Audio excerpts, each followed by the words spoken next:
Barry Asher's bowled 2 games in the finals on this pair of lanes, both 216 and 258. It's kind of. You'll see Barry Asher do his little mambo as he moves up to the line. That was pretty orthodox right there. Right. Well, it's just practice shots. When we start the competition, he's going to do his little boogie. But Barry has one of the greatest games on the tour. Slow, easy push away. When that ball gets out away from his body, he locks that elbow, and the ball just swings on through. Beautiful pendulum swing and full extension, maximum lift and thrust. Just a powerful bowler. Now, Barry Asher has won 9 PBA titles, but he has not won one since January of 1975. Dave Soutar running through Steve Neff, Dennis Lane, Mark Roth, and now looking to do something which doesn't happen very often. Win 4 in a row, come from 5th place and take the title. Well, you got to go through 4 of the toughest. Okay, Barry's made up his mind. Asher is going to start the match on lane 11. Barry's been seeing a hypnotist to help him want to bowl. He took off for a while, didn't he, from the tour? He had the lack of desire. He just didn't have it. He's been bowling, I would say, 20 years of his life, and I think he just got burnt out on the game, and he went to see this famous hypnotist in Los Angeles that was helping a lot of baseball and football players. He was the winner here in Tucson back in 1973. And he opens up with a strike. Nobody has ever won the Tucson title twice. And Barry Asher with an opportunity.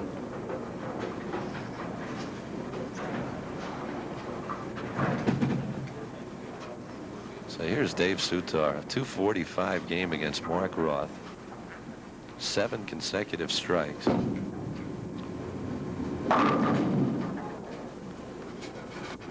Solid 4-7.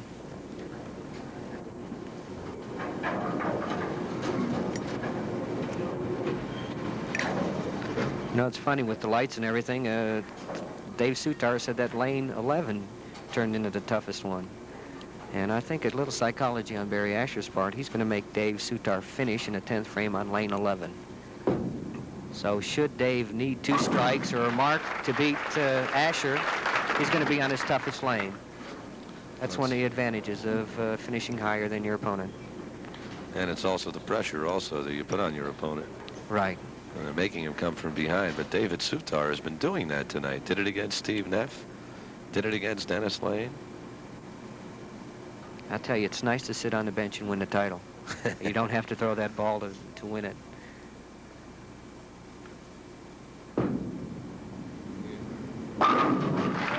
Dave Soutar finds the strike groove on the 2nd frame.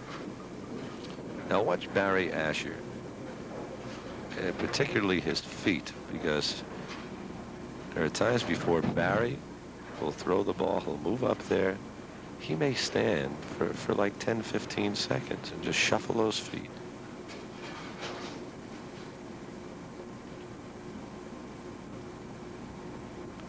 Oh, and he looked way off balance on that one. Ooh. Everybody should be so off balance.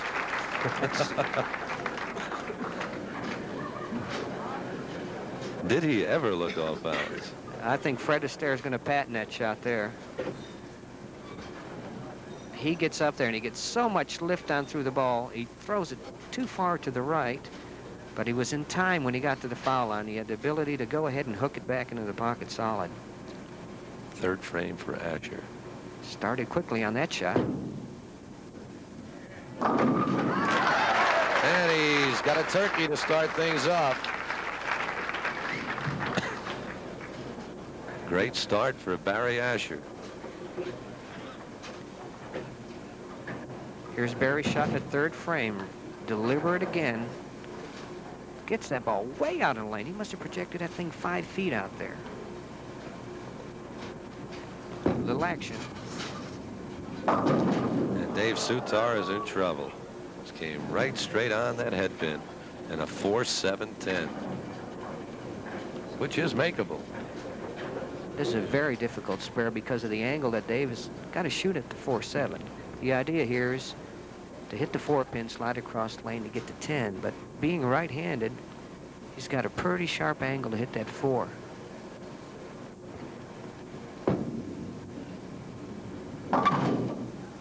So he takes the 2 pins. An open frame for Dave Soutar in the 3rd. Back in the 1st frame, he left a 4-7 and picked up his spare, then struck in the 2nd. And here in the 3rd, the open, which puts him 32 pins behind Barry Asher.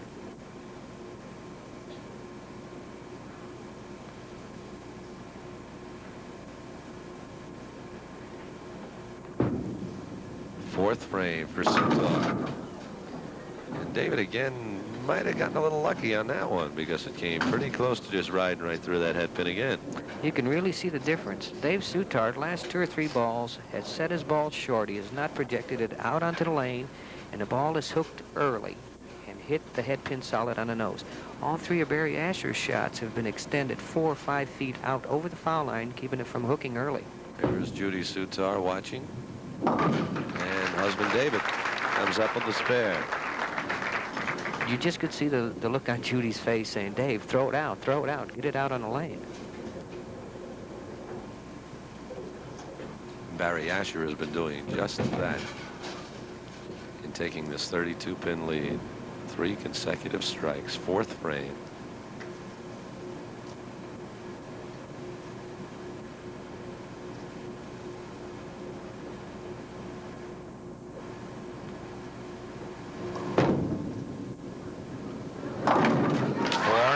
For Barry Asher. Barry, a very intense young man. And watch the reaction here. Identical shots on lane 12, both in the 2nd and 4th frame. Ball too far to the right of his mark, but that maximum thrust and lift coming in light, scattering the pins around. 5th frame for Asher. I'll tell you how bad Barry wants to win this. I was here about 5 or 6 hours ago. Just stopped in to get a sandwich, and Barry was down here practicing. He had practiced, I'd say, 10, 12 games. Went back, took a shower, and came to the show. He wants that 10,000 you got there, Spencer. Mm-hmm.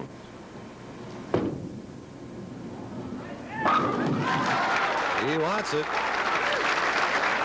And he is nearly halfway there. 5 consecutive strikes for Barry Asher. In baseball, they used to say, don't talk about it, the no-hitter. Bowlers superstitious that way, Ski? Not really. I think, especially, say, the match doesn't get out of hand, 8th or 9th frame, the opponent starts rooting for him. Dave Soutar has to start putting some strikes together right here. Okay. Very close again to a head pin problem. Ball's really tailing on him, making a left turn. Soutar down by 52 pins.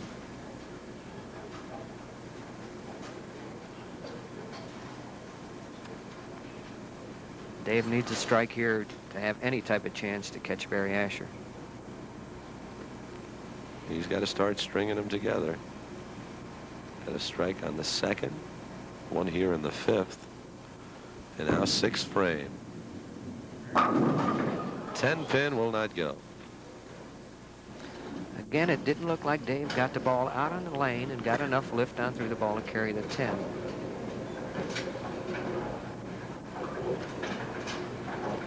The key pin here is the 6 pin. Watch how it more or less dies in a right-hand channel. Just kind of flops right there. Never gets over to get the 10 pin.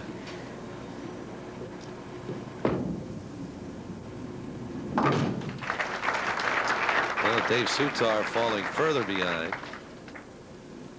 Barry Asher with a 52-pin lead.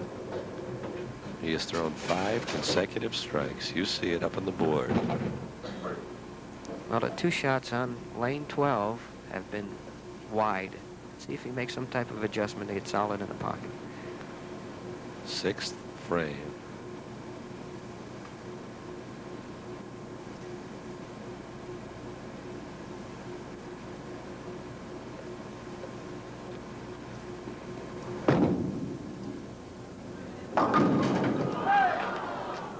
So after 5 in a row, and you could tell the look on Barry's face, he knew that was not going to be a strike.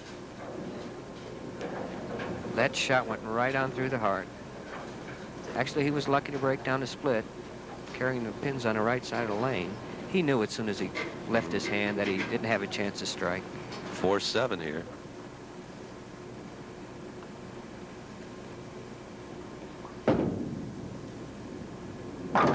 And the spare for Barry Asher, who now has a 50-pin lead over Dave Soutar, 138 through 5 with a spare on 6. Heck of a game. Put that 10 grand back in the vault for another week. Yes, Sven. we shall.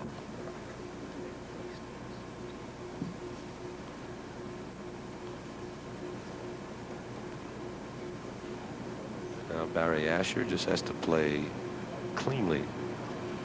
Yeah, he's bowling at a 230 clip right now, and the most that Dave Soutar could bowl, should he strike out from the 7th frame, is 228. 7th frame for Asher. And Barry's lost it a little here. Last couple of frames. It can happen so quickly. 2-4-5 is the pickup here. I believe this is one of the toughest spares, not counting splits, that you could possibly have on a lane. There's so many different ways to miss it. And the basic way to make it, I guess, is come on that 2, right to the right side of it. Right, and the ball carrying the 5 and the 2 going over into the 4. Barry seemed to just split him right there. He almost took the 1 out of the center. That would have been a first.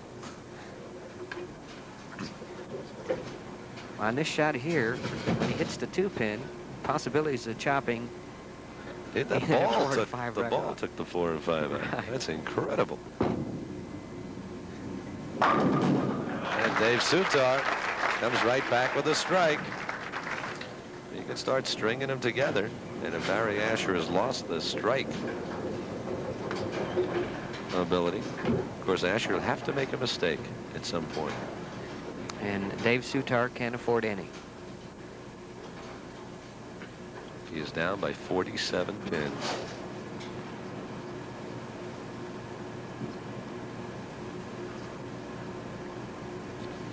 Judy Soutar looking on. Oop. David lucked out there. Has to pick up the 6-10, but I believe it was the 4 that went down at the last possible second. Right. On the left of your screen behind Dave is Don Allen, the proprietor to these lanes. Don will be up to present the winning check to our champion here in Tucson. These are the Golden Pin lanes on the Miracle Mile in Tucson, Arizona. Beautiful country, the lovely Tucson mountains.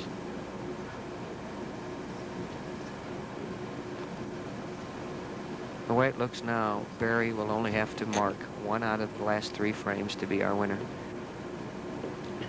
8th frame now.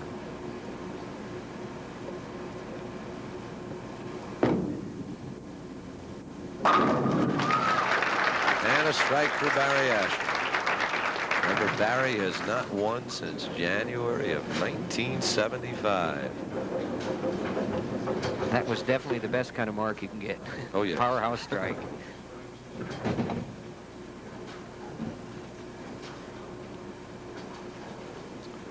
Dave Soutar running out of frames.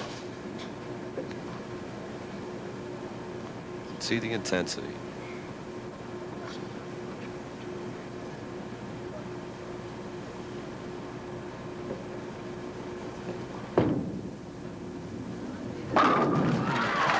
Barry Asher comes up with a double, and he's going to be our winner here in Tucson. Well, that ball got halfway down the lane, and Barry started talking to it. That's Mark Fridrich.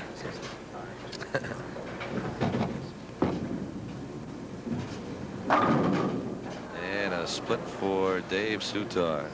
So the strikes just stopped for David here in the 4th game of the evening for him. Now Barry Asher, at the age of 30, he's been bowling against the big boys for 16 years. Started in an adult league when he was 14, but he ends a drought right here. Big split. Nice pickup by Dave Soutar, the 5-7. That's really the mark of a great pro. I mean, it'd be so easy to say, why bother? Right. That's a mark of a champion. There's always excitement on home box office. Had some great matches tonight. This gentleman, Dave Soutar, beating Steve Neff by 5 pins, beating Dennis Lane by 5, and a super 245 game beat Mark Roth. And here in this final game, Barry Asher turned it on with 5 consecutive strikes to open up a mammoth lead, and Dave Soutar never able to come back. He is now on the 10th frame, and all David can bowl is a 184.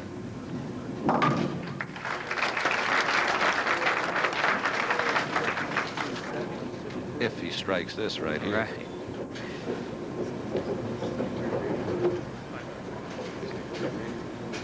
Barry Asher has better than 184 on the 8th frame. Barry could shoot 265 should he strike out in the 10th frame. And there's a 184 for Dave Soutar. And David will take home a check for $3,500. I don't think it's going to take Barry too long to start on this shot. Just academic now. Just keeps coming. For Barry Asher in this final game, thus far, 8 strikes.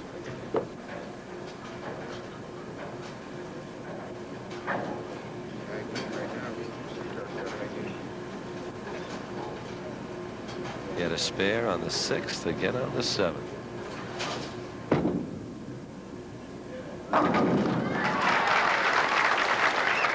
What a performance by Barry Asher. Ski, once again, a pleasure having had you sit in with us. Always fun. Thank you, Spence. I really enjoy it. It's a lot of fun. And we'll be seeing you again, and one of these days, Ski, we're going to get you back out there. With the white shoes, right? With the white shoes. Okay. 10 strikes for Barry Asher, and a 265 game of the title here at the Golden Pin Land. Ski? What a powerhouse game by Barry Asher. 10 strikes out of 12 shots. 265.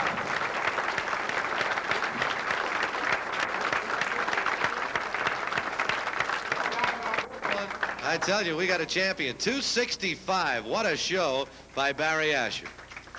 David? You're right. There was no doubt about it. I tell you, you had some great matches, though. The match against Denny Lane, the match against Steve Neff. You had to come from behind and beat them. It is so difficult to have to come out here and try and win 4 in a row. It is a little tough.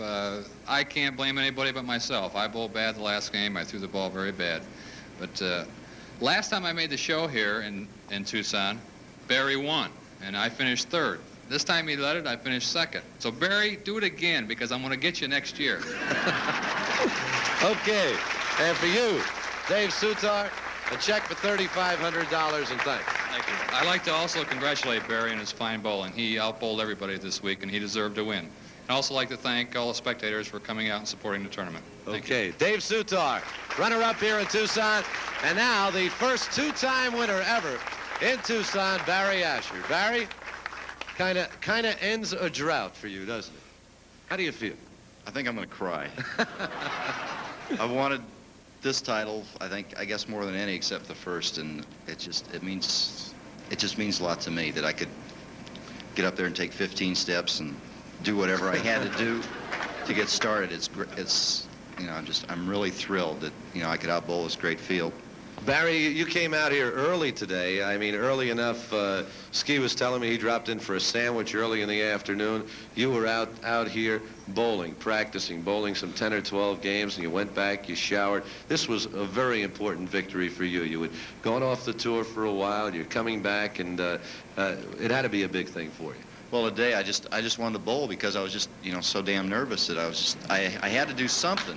Mark and I have been roomed together with Joe Berardi, and I was just a nervous wreck all day. I slept good, which is fortunate. My hip started bothering me this morning, and I was, I'm just thrilled. I just, like to thank everybody, Pete and everybody, and everybody did such a great job. I really like to thank two people who were here. Well, one of them is May Whaleu. She was behind me every game. It's a stepmother of the late Billy Whaleu. And Billy's father, Frank, who came here tonight, and I'm thrilled to death that he could be here. They were very instrumental in your success as a pro bowler, were they not?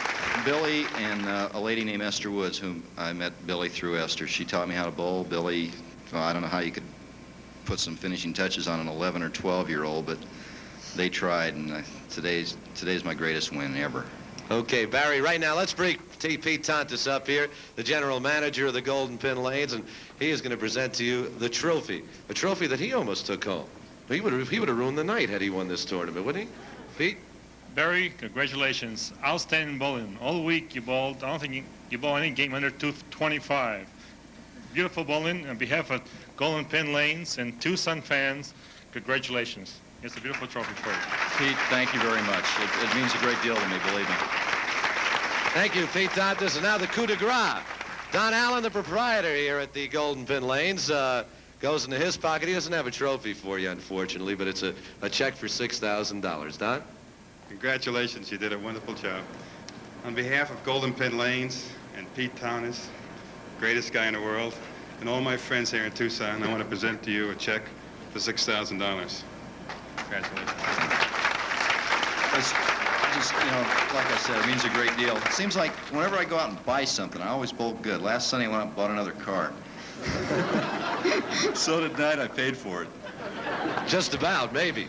Listen, Barry, congratulations to you. Don Allen, thank you very much. Always a pleasure to be here in Tucson. Barry Asher, the first two-time winner in the 15-year history of the Tucson Open. And that just about does it from the Golden Pin Lanes in Tucson, Arizona. For Ski Feremski, this is Spencer Ross saying so long for Home Box Office Sports.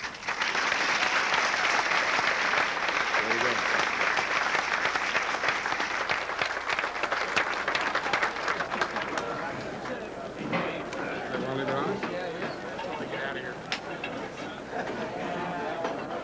Once they move, then I move.